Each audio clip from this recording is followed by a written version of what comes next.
আমার চায়নাতে মেইনল্যান্ড চায়নাতে আপনার ট্রেড লাইসেন্স আছে, কিন্তু আমি কখনো না ট্রেড লাইসেন্সটা অনলাইনে দেই নাই, কারণ আমার মনে হচ্ছে এটা কোনো ইম্পর্টেন্ট বিষয় না।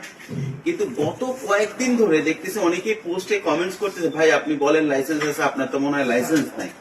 জিনিসটা আসলে কিভাবে এটা আমি ব্যাখ্যা করবো জানি না। গতকালকে রাত ধরে 3-4 জন কমেন্টস করতেছে, তার এগেনস্টে আবার আমার যারা শুভাকাঙ্ক্ষী আছেন না, ভাইয়ের কোম্পানি আছে, কারণ তারা আমার সাথে কাজ করে। তো বলছে কোম্পানি থাকলে আমরা গত 3 বছরের পোস্ট নাকি তারা চেক করছে যে আমার মানে লাইসেন্সের বিষয়টা তারা কনফার্ম হওয়ার জন্য, কিন্তু কোনো পোস্ট করি আসলে তো আমি এটা পোস্টই করি নাই। তো আজকে এই মাত্র একজন আমাকে বললো যে ভাইয়া আপনার যেহেতু লাইসেন্স আছে একটু দেখায় দেন না কেন, ঠিক আছে।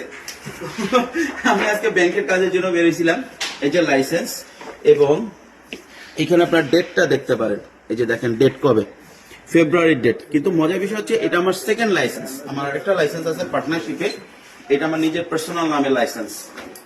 ও অনেকে বল ভাই এটাকে আপনার না, এই দেখেন মোহাম্মদ আবু জুবায়ের মল্লিক, মোহাম্মদ আবু জুবায়ের মল্লিক, দিস ইজ নাম মাই নাম, দিস ইজ মাই লাইসেন্স।